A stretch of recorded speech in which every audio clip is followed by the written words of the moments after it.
us share with the world what she was able to accomplish in her storied career.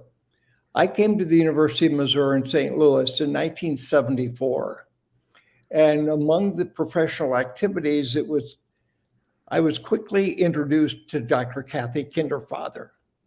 And everybody said, you must meet Kathy. You must get to know her. Well, within a week or two, it was, would you do this? Would you do that?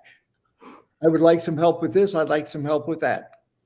And as everyone on the panel agrees, no one said no to Kathy because it was the right person to do things with. She was a leader in every single way. And my professional career was much better because of her leading the way and her collaborating and her sharing with us and helping us to gain inroads into our communities and into our profession and to see all that was possible. So that was an incredible time to spend with this magnificent lady. Wow. And we're also going to be joined with Francis Meyer. And Francis, I was wondering if you could give us a brief background on how you came to actually meet Dr. Kinderfather and certainly work with her for many years, as I can't wait till we get to hear your two stories together. Mm-hmm. Well, I'd observed Kathy. Well, I call Kathy is how I knew her, was Kathy Kinderfather for years before we actually worked professionally together, because I was an observer. And when I was a young professional, and I would go to the national conventions and go to the NDA socials, and I would watch Kathy move from group to group within the social circles. And she was just an interesting person to watch. And then we got to know each other when I was president of the National Dance Association, and we were in some dire problems within the organization. We were in debt, and we had a lot of things that needed fixing. And I thought, we need somebody in here with certain qualities. And the more I looked at the qualities needed, I thought Kathy Kinderfather, because she'd been president before. She had connections that no other people had. And we just needed people with her strong connections, her just passion for what we were doing. And so I asked her if she would consider serving as our incoming president-elect. And we negotiated some things for a while, and she finally said yes. So that was the beginning of our professional relationship when we actually started talking as colleagues. Prior to that, it was just watching her and just seeing how she could work a room and work just people. As Tom said, nobody said no to Kathy. And also our final panelist is going to be Sherry Parker. And Sherry, why don't you give us a brief bio as well as when you met Dr. Kinderfather? Thank you, Guy. I met Kathleen in 1971. I was a new teacher, and it was my first MOSHAPE convention. And I was an elementary physical education teacher for 30 years in the Parkway School District. And following retirement, I taught at the University of Missouri, St. Louis, part-time. And once Kathleen found out I had an interest in dance and that I had an extracurricular dance club, she lassoed me up and pulled me in. And so I knew her for many, many years professionally and personally. And what a wonderful leader. Absolutely. So what I'm going to do is put on the screen for everyone just a brief snapshot of Dr. Kinderfather. And Tom, why don't you tell us about how long and when she got involved in teaching at Harris Stowe State and what was her role there? Yes, she did her undergraduate work at Illinois State University in Bloomington.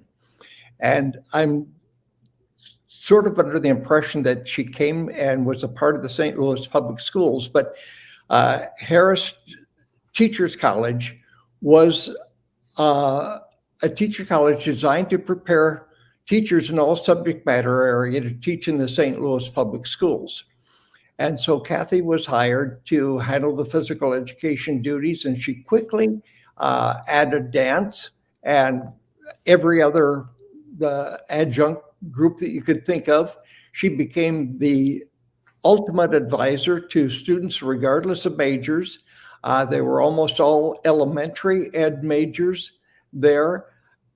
And she had a fierce loyalty to the school. Mm-hmm. Dr. Henry Givens, the late Henry Givens, when he became president, he told me just what a fabulous impact she had on the culture of the school. And this was Kathy, because it was all on raising people up, providing them opportunities and letting them see the possibilities. And she would counsel them. She gave them extra time. She had dance groups. This is Kathy. She did everything. And people followed, they assisted.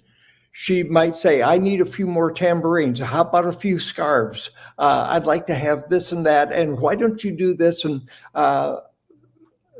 let's get a few more people to join in this. And she became a legend.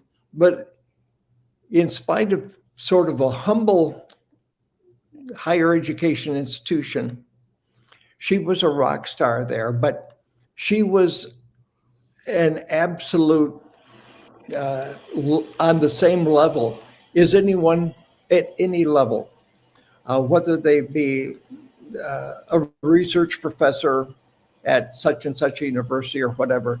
She could talk with them on a very personal basis. She could inspire them. She could show the connection with what she was doing and what impact that had on what they did, as well as vice versa. So Kathy was a longtime professor there. She retired from there. And we just knew Kathy as the leader of the state. And she, that was pretty evident. And so again, we have so many great memories of her professional involvement. And yes, dance was a critically important part of it. She elevated that because, we were HPERD, and she brought the dance to our conventions. She made sure that everybody saw the value of it. And even some of the guys that didn't think that they could follow a step or two, she encouraged them, she got them going, and everybody joined in. And so she was a true professor. She was an educator. She was a promoter. She was your best friend. And she could always inspire people to be better than they ever thought that they could be. Absolutely. And Fran, talk to us about the dynamic, because I know you guys had a great run together when she became the president. Actually, when she became president-elect, started to work with you. Kind of walk us through that 5-year period, because it seems like there was a lot that was going on at that time, and she had tremendous impact during that era. Yeah, well, at that time, we NDA was in debt. We had borrowed money from the parent organization, AFERD, American Alliance for Health, Physical Education, Recreation, and Dance.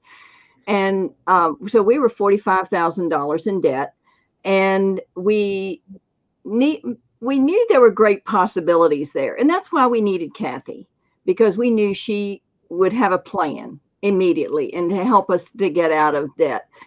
And we talked and figured out, okay, we'll just take things one step at a time, one bite at a time. And we had a plan that within 5 years, we were going to have that debt paid off, and we were going to grow the organization and have a plan in place that we were going to be financially solvent after that. And we had, she went out and had other members to make luggage balls, little yarn balls that you tie on your luggage so people know what it is. We sold those $20 for a pair of those. We had dance calendars. We got new authors to publish books. We just whatever you could think of, we started asking people just to donate money, and less than 5 years we had it paid off. And it was just, Kathy was always positive and just always saying, okay, here's our next thing we've got. And it was just a countdown. Here's our goal. We're going to meet that goal, and we're going to even do better than that goal. And so, yeah, we did a lot. And Kathy, as Tom has already said, nobody said no to her. And that's how come during those 5 years and beyond, that was just the beginning of the work we did, because even after she was off the board, she was still telling me what to do. And here I am, 5'10", she's 4'10", and she's telling me what to do. So, I mean, it was just, she was a powerhouse. That's the best way I can describe her. She was just a powerhouse, a ball of energy and a powerhouse. Yeah, absolutely. And Sherry, is there anything you'd like to add, whether she was on the board for AFERD or her 10 years as an executive director of Mo AFERD? Well, she just was so enthusiastic and energetic with her ideas and involvement, and getting others involved to be a part, and to stay on top of things and better yourself and spread this joy to the students. Yeah, and Fran, you weren't kidding about going toe to toe to anyone. She might have been 4'10", but I want to pull up an image and I get everyone to react to this. And Tom, we'll lead with you, but let me pull up the image. This is actually from the promo. And in case you didn't notice, there she is with the Terminator himself, Arnold Schwarzenegger. And she's at 4'10", and Arnold's about 6 foot. And Tom, I was wondering, talk to us why she's hanging out with Arnold. Well, you see, this was at the time that Arnold was the chair of the President's Council on Physical Fitness and Sports. And he served, if I remember correctly, a 3-year term with that. And that was the time that Kathy was president of the National Dance Association. So I was also involved on the board of NASP, National Association of Sport and Physical Education. And there were many meetings in Washington, D.C. and at conventions. And so we all had the opportunity for a photo op with the Terminator. And Kathy may be lacking in stature physically, but in no other way. And I can remember, I would not imagine that Kathy would do this, but I can remember one time when we were all meeting and we had lunch, Arnold's mother was with him at that particular time. And as we were sitting around the tables and the couches just getting ready for the afternoon session, Arnold's mother started talking about all the trouble that he got into when he was a young boy growing up in Austria. And Arnold didn't take too kindly to that. And he said, "Now, mother, don't talk about me like that." She looked at him, whop, right across his chest. And his eyes were as big as you could ever imagine. And so we all had that opportunity, but Kathy measures up with everybody, regardless of stature. And so this was a great photo to have as a part of her legacy. It really is quite amazing. And with that, I'm going to throw this back up because I just want to go back to this image. And Tom, can you tell us the background behind when the Kathleen Kinderfather Awards started? Because obviously, we received this as the MOSHAPE media team, but I'm just curious as to when was this award started? And then when was the one started in MOSHAPE that Laura Beckman received, last November? Yes, and to look at the Central District Kathleen Kinderfather Award, I believe this started about the time of the National Convention in St. Louis in 2014.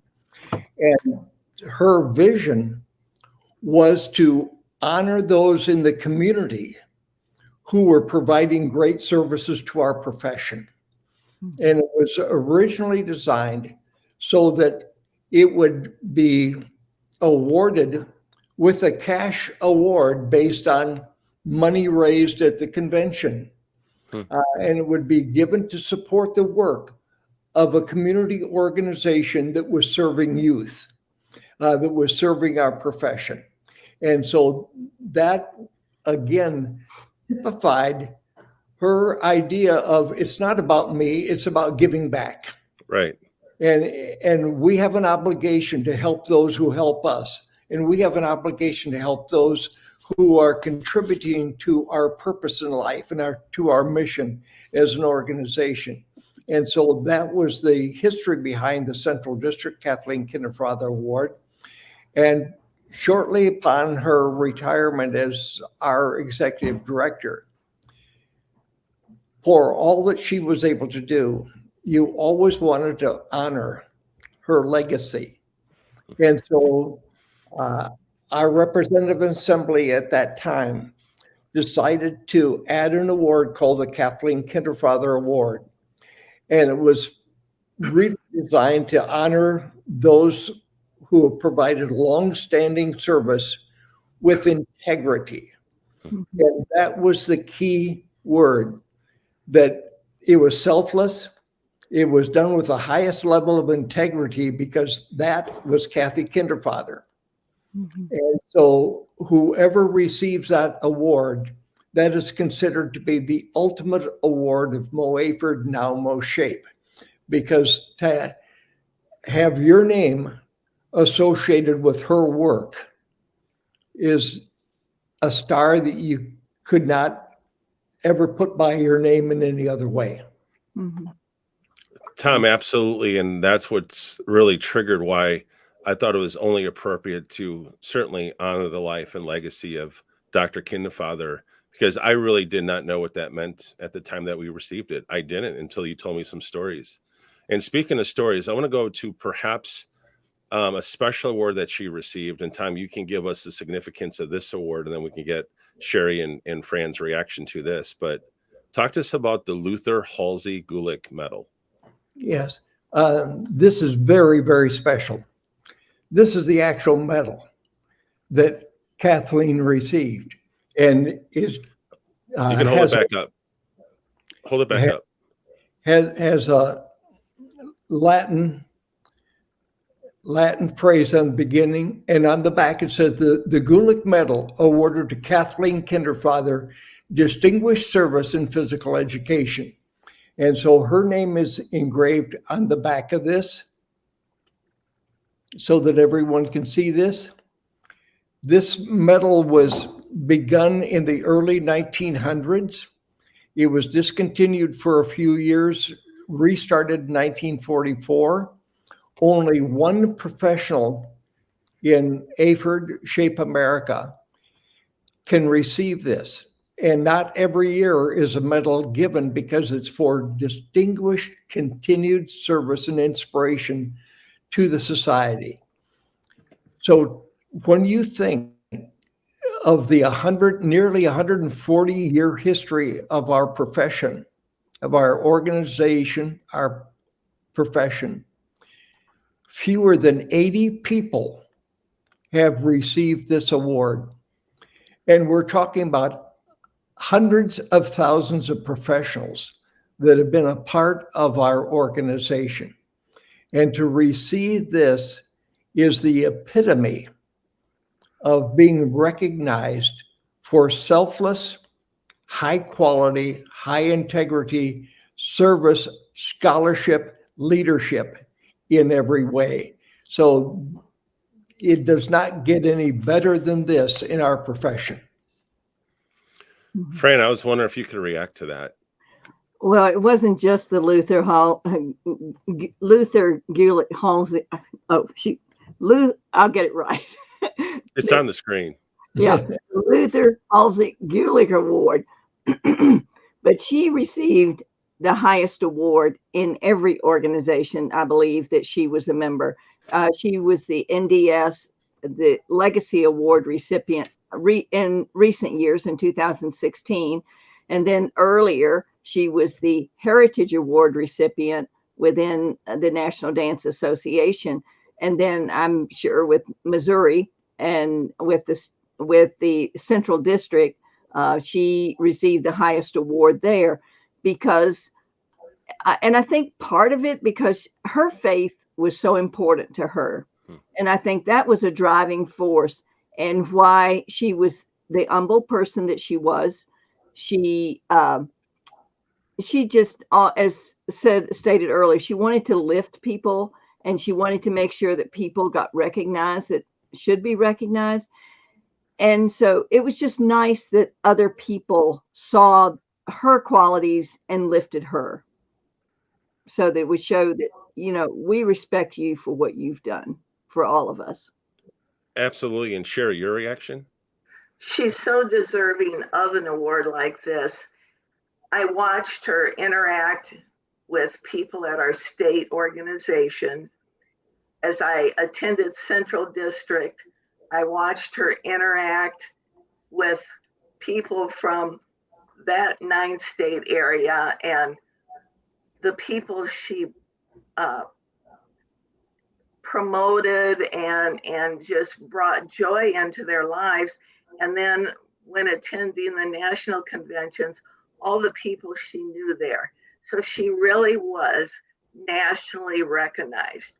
She just wasn't our state Kathleen, but nationally. And she did good for so many people. Absolutely.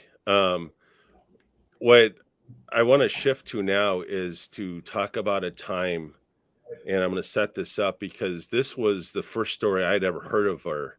And Tom shared this with me. And I'm going to just read a news caption to you, Tom, and you can start the story, and then we'll get your reaction as well. But let's start with this news. This actually happened, breaking news. And here's what was said over the news in St. Louis. Webster grows woman missing. Tom, you want to take us through that story?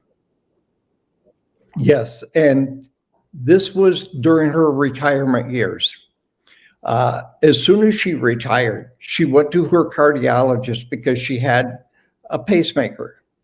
And her goal was to climb Mount Kilimanjaro in Africa. And through some rigorous training, she was cleared to do that. Her first attempt was not successful, but she went back another year because she was determined she was going to meet that goal. So she ascended Mount Kilimanjaro, something like 18 or 19 hours, walking for hours backwards because of the muscle balance in the legs and things like that, but she succeeded. She had friends from Texas who had groups that met every summer in Colorado, and their goal was to summit all 114,000-foot peaks in Colorado. In a few years, they were successful in making it at the summit of quite a few. I was having coffee with my friends at St. Louis Bread Company, which is Panera's throughout the country. And I was reading the paper and I saw this headline, Webster grows woman missing in Colorado. Right away, that's got to be Kathy Kinderfather. We know, I knew that she was with the group. I knew what happened. And as startled and alarmed as we were, just knowing Kathy, she'll make it. She'll do just fine. And when she got back and after we had conversations and things like that, what happened, she was with a hiking partner making it up one of the mountains, and she and her partner became separated by maybe 15 or 20 feet, and Kathy slipped and fell down like a ravine. And so her hiking partner went ahead and then saw that Kathy wasn't there, came back, and immediately they sent out search parties. This was on a Sunday or a Monday. I believe it was on a Sunday that she went missing. It was 5 days later that they spotted her from the helicopter because she was wearing a red jacket. And so, Sherry, you've had an opportunity to talk with her at length about that too. So maybe you can embellish this a little bit, but this was just exactly her spirit, her indomitable spirit. Nothing could hold her back. Well, she told me she always felt she would be found. But she said, if they don't find me, I've come to peace with this. She said she chatted with a curious bird or a chipmunk that might come along, and that was her talking partner for those days while she was isolated, waiting for help to come. And it was a joyous day for all of us that knew her, that she was rescued and was able to still have a full, wonderful life after that. And I might add that she was so grateful to the rescue team that she did some speaking about her adventure and her being lost those 5 days. And she raised money for that rescue organization for new jackets. So, again, a grateful Kathleen just didn't take what was given to her, but she had to give back. Yes. Mm-hmm. Well, Fran, anything else that she shared with you during that time? Well, it's just that when she came back, she was ready to work. Huh. That didn't faze her. I mean, she came back to NDA, and she had tasks ready for us to continue working on, and just wanting a checkup. Okay, how are things going? So even though she had been through that and we just chatted briefly about it, it was, okay, that's in the past. Let's move on. Let's go for the next thing. So it was that, nothing stopped progress. No matter what happened to her, nothing stopped progress. We're moving forward. We're going to keep it going. Wow.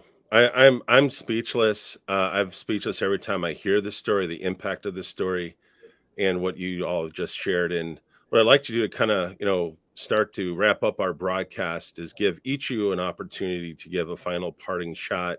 And I had asked you guys earlier about what was your greatest memory.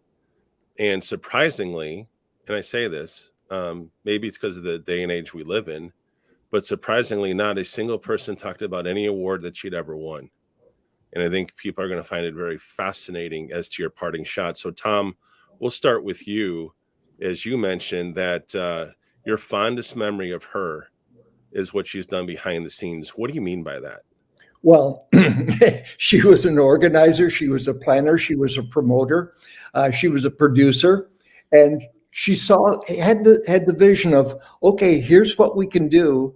How are we going to make it happen? Well, I need this person. I need that person. I need this particular type of support. We need to have these props. We need to do all of this type of thing. And she made sure that everybody knew their role. And it wasn't that, oh, I'll do this for you, or I'll do that for you, or let me get all the plaudits for what we're doing. No. Behind the scenes, the strategic planning guy that we've talked about so often, she had that, and it was foremost in her mind. I have so many great memories, and I is still thrilled that I have a relationship with Kurt and Gretchen, Hans, and Allison, and getting to know her family also gives you a view into who she was and how she worked with her family and what they did for her and her purposes too. I can remember them putting on mailing labels on journals and newsletters and sorting by zip code and doing all the things that when you're maybe 5 10 years, 12 years old is not the most pleasant task, but they were kinderfathers. So that's what they did. There's so many fabulous memories I have, and yet one that is just so fresh in my mind is when we were called on to judge an event at the St. Louis City Schools. It was an annual tradition where they had one day for gymnastics competition, another day for dance competition. All elementary schools, all high schools were expected to take part. And Kathy roped me into being a judge with her and John Nagy from Clayton. And we sat and we evaluated, they had the score sheets for us. We did everything. The first day was gymnastics, and that was pretty routine. We didn't have any problem. The second day was dance, and we had all levels, all forms of dance were presented. And the final performance was the high school group. The last group was from Vashon High School. And you had to know their physical education teacher, who was affectionately known as Ma Bailey. Ma Bailey was a Kathy Kinderfather. She delegated, she recruited, she promoted, she did everything. Well, what she did to have an impact, she wanted Vashon to be remembered for their dance program. She went to the boys basketball coach, Floyd Irons, and said, Floyd, your basketball team is going to perform dance in the St. Louis schools dance competition. Floyd says, no, we're not. Ma Bailey says, yes, you are. Well, they had just won the state basketball championship, and here were guys that were anywhere from 6 foot to 6'10", talented, dedicated, hardworking people. They were asked to choose a partner, a female partner, to be their dance partner. And so they did. And when they first came out, here they were, powdered wigs, revolutionary period leggings and shoes, and they danced a minuet. And here's state champion basketball team coming out and dancing a minuet. Then they did a country dance. Then they did a square dance. And then they went back for a costume change. And they came out in tuxedos and white evening gowns, dancing a waltz. That took our breath away. The judges came over to us and said, could we have your rating on this? We laughed. Kathy said, we were supposed to rate this. We enjoyed it so much. We didn't put any scores down whatsoever. Just give them the win. And so that's the joy that we saw. And probably one of the last comments, I was thinking today about an old Egyptian saying that when you enter the gates of heaven, you're asked 2 questions. Did you find joy in your life? And did you bring joy to the life of others? And we know what Kathy's response would be. And she wouldn't have said, oh, yes, I brought joy to others. She would refuse to answer that because that was not her. But we are there. We're the ones to definitely provide the testimonial. Yes, Kathy, you brought joy to our life. Thank you, my dear. Thank you. Well, hold on. Wow. Thank you, Tom, for sharing.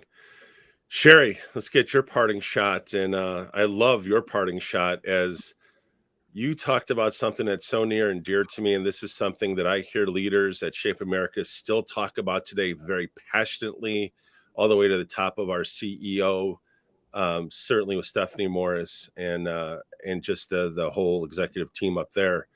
And Sherry, you shared about Kathleen's impact on mentoring so many people. What do you mean by that, and what does that mean? She was so influential to so many people, not just dozens, but probably hundreds of people. She encouraged people to go to the convention and not just go and participate, but in time, she wanted you to be the presenter. She wanted you to hold offices. She wanted you, okay, you like the state convention, let's try a district convention. Well, the national convention is the best, so let's go there. So she just mentored everyone she came in contact with. And when you look back at your career, you know, you can say it was successful because of Kathleen. Wow. Thank you, Sherry, for sharing that. And last but certainly not least, and Fran, I know you got a different look at this as well after observing, you know, Kathleen's work for so long and then getting to work with her. And you had a great observation. And, you know, what you said to me was failure was not an option. And what did you mean by that? Well, and I think it sort of ties in with what Sherry was saying, and also with what Tom was saying too, is that she mentored people, and failure. I mean, and people they initially didn't feel competent to do what she was asking them to do. I mean, she would make people stretch with what they would do, and she stretched me a lot, and I'd been in a lot of leadership roles even before she and I started connecting, but she still made me stretch. And would say, and people would say, and I've read and talked with other people, and they would say, I don't feel like I can do this. And Kathy would say, yes, you can. You're going to make it happen. And she just kept telling them, you're going to make it happen. Now Tom was saying where she would bring the tools and things to help people. Well, there were times she didn't bring the tools. She just said, you're going to make it happen. Failure was not an option. I mean, whether it was with NDA with that $45,000, you know, she would just go into the CEO at the time and say, okay, this is how we're going to do this. And we're going to do it. And just no matter what, whether we needed somebody to set up a booth at a convention and run the booth. So, okay. And she would just pick people that, okay, I hear you're pretty good. You're going to make this happen. You're going to make this so that we have a booth that shines. And they said, I've never done one before. I don't know what to do. And it was just, failure wasn't an option. It was going to happen. But she was always there, the cheerleader. She was there and to support people. And if people needed the tools, she had the tools there in her back pocket. But if they didn't need the tools, if she felt they had the tools to do it, she was just there telling them, you're going to do this. You can do this. You basically have the tools yourself to do it. And so she was the cheerleader. And people did exactly what she wanted them to do. Wow. Great stories. Thank you all for sharing. And Tom, I thought it'd only be fitting if you could share with us the last involvement Dr. Kinderfather has had with, MOSHAPE, or I guess MOAFERT at the time. And I know, Sherry, you have a story with that as well. So if we could, Tom, if you could set that up for us, the last time that Kathy was part of something that our association did. Yes, and at that particular time, she had suffered greatly because she was struck by an automobile. She was hospitalized and in rehab for months and months and months, lost a lot of functions physically, mentally, memory-wise, and yet she had her family helping her every single day. She was dedicated to rehab. even at age 88, she was walking 2 miles a day with either Gretchen or Allison. And they just kept that up. I thought it was very important for members of our MOSHAPE community to see Kathy. And so we invited Kathy to come to our 2018 convention. Allison, as she always was just super gracious in setting that up. And Kathy was able to connect with some old-time friends, Perry Miller, Teresa Miller, Matt Simmons, Sherry Beeler, Julie Lukenhoff. Terry Garner was awarded the Kathleen Kinderfather Award that year. And so Kathy stood for pictures with all of the previous Kathy Kinderfather Award winners. And that was a highlight because she left us a legacy that nobody can duplicate. And this allowed our members to become connected on a physical level, as well as emotional and intellectual level, with who this giant of a lady was that did so much for our profession and our organization. So I cannot thank her family enough for allowing her and assisting her in continuing to be a part of what we did. I was able to be with the family for a Sunday dinner, and I presented her with the Executive Director's Award, which she was thrilled. And that was probably, well, it wasn't the last time I saw her because, Fran, we were in the basement, weren't we? Emptying boxes and boxes and boxes of the archive materials that she kept for us. And Kathy was there with us supervising what we were throwing out and what was being shipped here and there and everywhere else. So those of us that had a personal working relationship with her will never, ever forget the legacy that she left for us. And we are always striving to attain even a small portion of the abilities and the determination and the passion that she provided to our profession. Mm-hmm. Yeah, and then Sherry, you have a story that paralleled during that same time. Yes, a lot of members that had the privilege of being in Kathleen's life and receiving her mentorship tried to keep up with her long after she retired and into this last part after this accident. We would check with the family if Kathleen would be up for it, and a group of us might take lunch to her home and visit with her. And she enjoyed seeing familiar faces. And, she was a legacy and a shining light for all of us. Mm-hmm. And Fran, you get the final word. Wow. I was just listening to both of you, and I'm just my memories are just all over the place because she did just have so much that she gave to all of us, and she was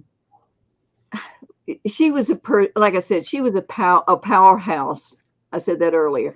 And I told a story earlier today that she was a person that when she walked into a room, you knew she was there.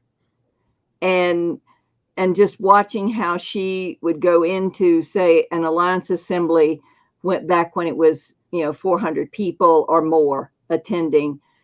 And when she would come to the podium to give an update on something that was happening with a convention where she was the convention manager and running the show, and she would just stand there and just look until people got silent. She never raised her voice. She just always had the power that people just would stop talking. If they knew Kathy was ready to say something and ready to speak, talking stopped. She didn't say, everybody stop talking, whatever. It was just silence. She had that power that people knew, Kathy's at the podium. We need to listen. Well, I want to end this broadcast a little differently than I've done any other broadcast in my entire career. And I just want to take a few moments of silence and then reflect on a quote, Fran, that you gave me, that you wrote about and published, actually, right?